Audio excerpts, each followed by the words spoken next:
new episode of Mad Science Films. Hello. What's up? Welcome. My name is James Plumb. My name is Jim. AKA Borat. When I was going for Chatham Tatum in 22 Jump Street, but okay. Filmmaker, sexual astronaut, and as ever, I'm joined by my bountiful co-host, James Morrissey, also a filmmaker with no nickname, unfortunately. I was thinking about maybe the human filmmaking Swiss Army knife. Maybe a bit long. I'm working on it. We'll see if it takes off. We'll see. Yeah, if that's any good, let us know in the comment sections. If it's shit, equally let us know. Okay. I'll keep working on it. Let's move on, Jim. It's getting awkward. As per previous weeks, so the format of the show is we're campaigning for these forgotten masterpieces of genre cinema to be given the sweetest of sweet Blu Ray treatments. So although we're recording this on Tuesday the 10th of November, we're hoping to get this episode out for Friday the 13th of November. So obviously this week I decided to choose the best Friday the 13th remake ever made. Yes, right, it's 1981's Indonesian masterpiece Srigala, which bizarrely means in Indonesian means wolf. It's an Indonesian rip-off of Friday the 13th, kind of. Came out in 1981. Okay, so right, let's work out the timeline here. Friday the 13th came out in 1980. Yeah. So within a year, they traveled all the way to the other side of the country. They saw it. They were so impressed with it, they made their own rip-off and released it within a calendar year. That's good going. I was wondering whether, if they left it a few more years for maybe 2 or 3, whether it'd be a totally different kind of remake, because they didn't really know where it was going, did they, with the whole Jason kind of... Let's face it, Sean Cunningham didn't know either. Yeah, it's true. Yeah, nobody knew. But I wonder if it'd be a different film if they did wait a bit longer. But fair play, quick turnaround there. Yeah. Capitalizing. So we call it a remake. We call it a rip-off. It replaces certain key aspects of Friday the 13th with other key aspects completely not Friday the 13th. But no less entertaining. You know, I will say there's more martial arts in this film. There's more speedboats in this film. Yes. There's more speedboat explosions in this film. Again, spoilers. Yeah, there was a lot going on. There was a lot of influences, even a bit of Giallo, you would say, perhaps, with this silhouetted kind of killer, the black gloves and all that kind of stuff. I love that bit. Yeah. So there's a bit where, it's like the killer's POV sneaks up with a black leather glove, opens up the window, closes it, runs away, and then do they shoot? Yeah, somebody shoots. And then they see a dead deer, and I would have loved it if the dead deer had been wearing black leather gloves. Yeah, that'd be class. Yeah. It was we need to preface this by saying that we watched this without any subtitles or any dubbing over, so this was in the native tongue of Indonesian, and we were getting by the universal language of slashers. That was pretty much the only way we were able to translate, which is pretty universal. I mean, a lot of it you can kind of get horny people and a killer and knowledge of Friday the 13th. Yeah, that does help. Meant for the most part, we were pretty much able to translate it in our heads, we think. So if it's not quite accurate, and we apologize to our vast Indonesian audience if we've got it wrong. But yeah, as Jim says, we were doing this without subtitles on a pretty ropey copy that we tracked down on the internet. Yeah, I actually don't feel confident trying to explain the storyline. You know how I feel about Boy God, and that was with subtitles. Yes, that was exactly, but this is a very crazy film that kind of lends from a few different films, but obviously more obviously Friday the 13th, particularly the ending. Do you know what, though? We're talking about remastering classics and bringing them back to life. I really think this film would benefit from that because, although we watch it at like 360p or whatever it was resolution, which is very shit, you could tell that there was a lot of effort in the visual look of the film. There was a lot of very good sequences. I love the underwater stuff. Yeah, the Like, underwater photography looked beautiful. brilliant. Yeah, and that towards the end of the film, in the third act, where it was in like that hut house thing, and the rain and the lightning and these zombie things coming out of the fucking lake. And I think a lot of the Loved it. daytime stuff, I think the daytime stuff benefits from it was such a beautiful Or location location, yeah, that, like we've been on locations where pretty much it doesn't matter where you point the camera, just it just looks looks good. And mm, I do crack up a lot of that film to the fact that, it was beautiful looking location. So, brilliant. Yeah, they were by the side of a lake.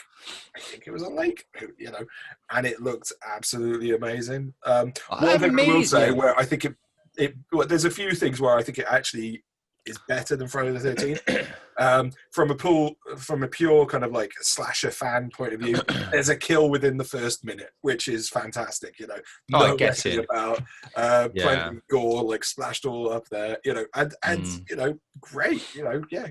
Take that, Jason. There's a kill within the first minute. Oh, definitely, mate. Definitely. Yeah, some really cool. Like I said, the underwater stuff is fantastic. I mean, that takes a lot of planning. That takes a lot of skill. Yeah. It's not to be underestimated. So, yeah. So restoration definitely worthy of, simply because I think it would be a shame for a film which potentially looks cinematically very good to be lost forever. Like, Well, So if you track down on YouTube, there is a trailer for the film where it looks like it screened on Indonesian TV fairly recently, like within the last 10 years, and it's an HD copy. Like the trailer looks amazing. I'm like, where's that? Why can't I catch that? Why am I watching this? I'll have to dig that out. Yeah. Yeah. Check. I'll drop the trailer in the notes because it's definitely worth tracking down, and it looks amazing. It looks like it was shot yesterday. A very retro type of shoot, but it looks like it was shot yesterday. Again, well, I mean, obviously there's in the Indonesian film industry,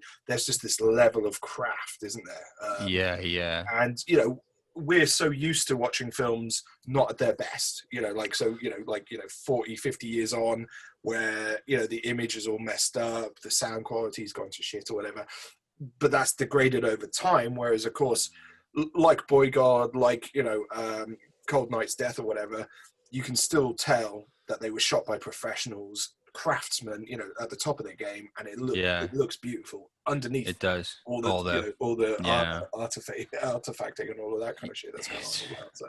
It's a damn shame. Like, I mean, the director, what's his name, Saswaro Gautama Putra, I think his name is. Braver than me. Yeah, I was going to go he seems quite prolific. He's done a number of films under his belt. Done quite a bit, hasn't he? Yeah. And some I was digging around last night, and a few films look really quite cool, actually. So, and obviously they're released on DVD, Blu Ray, so they should be easily accessible. So, I would have thought that this wouldn't be one which should be, this is not going to be a film which is going to be dismissed. It doesn't seem to be like below par in any kind of way. So, but I enjoyed what I understood. Treasure. I've got a couple of questions. Divers. Perhaps you could help answer them. So, about partway through, there was a bit where the girls start fighting, and I wasn't quite sure. There's like a martial arts film. Yeah. And then, again, I'm not quite sure who the character was. I'm going to go with, like, a cousin, because he was pretty much sexless, wasn't he? And these girls were, like, constantly horny, and he was clearly not a target. So I'm going to go with... Definitely a relative. Kind of reminds me of, I forgot the character's name in Texas Massacre, the brother, whatever his name was, kind of that kind of character, wasn't he? Yeah. But fully able-bodied. So they start fighting, he gets in the middle, and he ends up with literal blue balls. So, yeah. Interesting. Why do you think they were fighting, Jim? Did you have any ideas? I think it was to do with probably maybe the one, because they both got with these two divers, didn't they? Perhaps it was over them. Maybe a bit of a, we can't stay here, we need to go, I want to stay. I'm guessing. That's much better than my notes. My note says it was just sexual aggression. It was the female version. What is the female version of blue balls? It was just they had to release. Yeah. Again, pure guess. I could be totally wrong.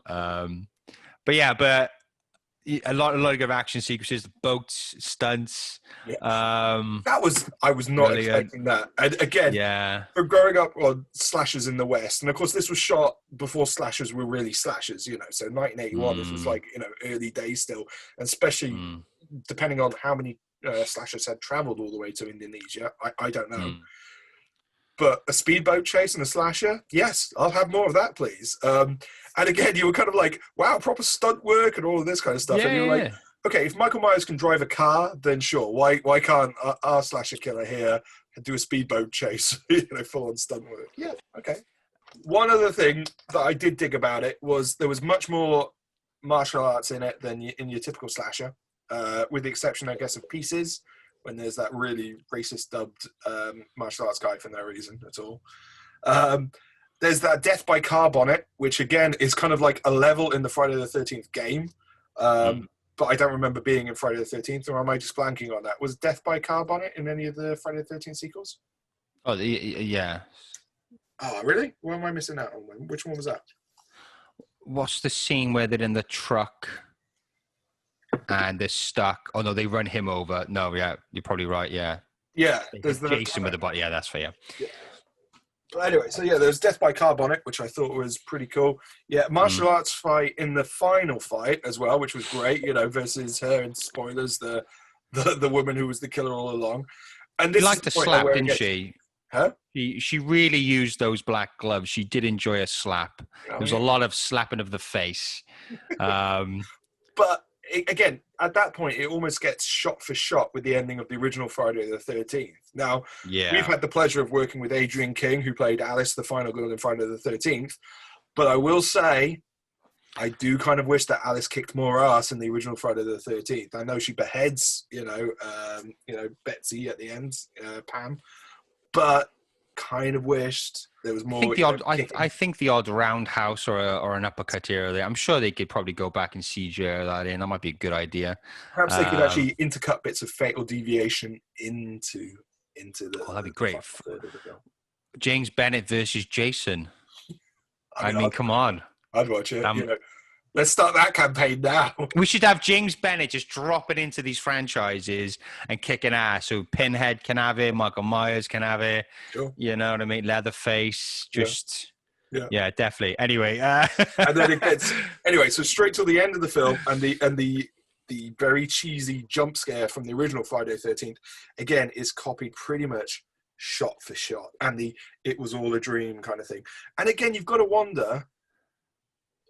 They had no knowledge of the sequels at that point. So yeah, I the film for me overall felt like it was more having a bit of a lend from Friday the 13th rather than being a total remake. I mean, a very obvious lend at certain scenes, like you mentioned, the ending in particular. And I think perhaps that's the way they went with it, because they did add a lot to it. It's almost like they watched and thought, yeah, that's kind of a bit boring. I've got ADHD. I'm going to add all types of shit into this. Boom, boom, boom. And then they just made up their own mental kind of film, and then occasionally went back to the original influence, I reckon. So, which maybe they watched Friday the 13th without subtitles. So yes, yeah. I almost wanted to watch Srigala, without any audio and just kind of sped up visual with a sped up kind of soundtrack to Friday the 13th and just see if that kind of worked. You know what I mean? Almost like a silent film. But no, I enjoyed it visually, because pretty much that's all I had to go on. Visually, I thought it was a great looking film. Yeah. Some really good sequences, like we mentioned, and I definitely think this would benefit from a proper release, from a big, The footage I've seen in HD was beautiful. Yeah, it's even in the low res, like we said, great as it was, it did look really good, and I think it would. Somebody's job's already been done out there, because obviously if that copy of the HD film already exists out there, basically, all a Western Blu Ray label's got to do is slap some subtitles on and buy the HD version. Now, I'm not sure if it's 4K or whether it's just 1080 or whatever, but it looked very tasty. And for 1080 is good for Blu-ray. So without a synopsis on IMDb, that's pretty good. That's a good place to start. Absolutely, so, Jimothy, what Blu-ray labels are we going to harass into? I think the two obvious ones that I think could pick it up and could do a good job, I think would be like Arrow and AT Films. I think they would be fantastic for it. They got a good backlog of horrors. They can do the DVDs, Blu-rays well.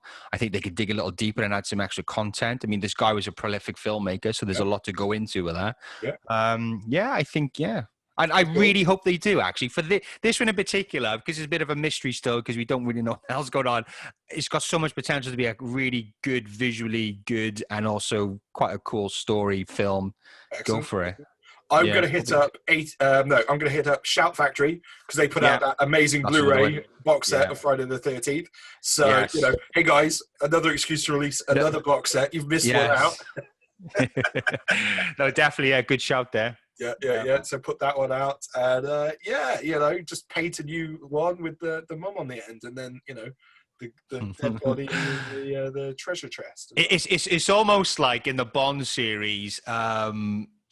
What's that obscure Bond one? What's it called? Never Say Never Again. Remember that Sean Connery one they did? One. It was kind of just after Roger Moore started in the 80s. It was that's kind of like the unofficial Bond, which you kind of will sneak in between A View to Kill an Octopussy, probably. But it's the same with this. You could probably sneak in this one between 1 and 2 of Friday the 13th. You know what I mean? For a little kind of off-course film, little fucking divert. But yeah, no, definitely. Yeah, get on it. So Jim, if people have watched this film, they've tracked it down, they dug it, they've bought the amazing Blu-ray, which we have helped bring into a being, what film would you recommend that they also check out? Well, the obvious one is Friday the 13th, any of the Friday the 13th as well. I was actually looking at a few trailers of Siswaro Go Trama Putra. And I tell you a film which he's got in his catalogue, and I watched a trailer for it. It looks really kind of freaky cool. It's not quite slasher, but it's still horror. Salem's Lot vampire kind of looking film, and that is Satan's Claw. Satan's Slave. That was 82, something like that. That is quite well known, actually, mate. Yeah. That's the one which, which really kind of stood off for me. Again, it's the same guy. Looks cool again, visually. The guy knows how to film these scenes. Visually looks really good. So definitely dig out that as well. Good call. The only one I'll drop in, and again, I'm going to butcher the title here. So, I'm not even going to attempt to say it. I'm just going to put the poster. Put on screen. Boom, there's the poster there. It's the Bollywood version of Nightmare on Elm Street, which I've never seen. So yes, I have seen it. Again, what's it like? There is on YouTube. There is a fair amount of Bollywood horror, with subtitles as well. I did a few years ago. I did a little journey into it. There was one where it actually predates Evil Dead, but there's so many shots in there where you kind of think, were they just thinking the same thing that Sam Raimi was thinking? Or did Sam Raimi somehow manage to catch some of the camera moves, some of the lighting choices just made you go, wow, this is Evil Dead before Evil Dead. So I've just Googled Bollywood Freddy Krueger. There you go. Do you want to make an attempt at saying it? Not the name, just the image, but... okay. I think it's AKA Monster. So... like one of the westernized translations just translates as monster, but anyway, the poster's up. We'll put links in for the trailer as well, but definitely well worth a catch as well. Actually, track down any Bollywood horror, it's well worth your time. I'd go with anything like earlier than the 90s though, like some of the 90s and later stuff just doesn't really have the same appeal. Cool. All right, you guys. So if you dug the SRIGALA, the Indonesian Friday the 13th, let us know in the comments if you've seen it. If there's anything else that you think we'll enjoy, either related to SRIGALA or other films that we've seen out there. And Jimmy, take us away. Yes, so as always, please like and subscribe, hit the notification bell to stay tuned for more, and anything you want to add, suggest, whatever, chuck it in the comment section down below. Thank you and goodbye. Bye-bye.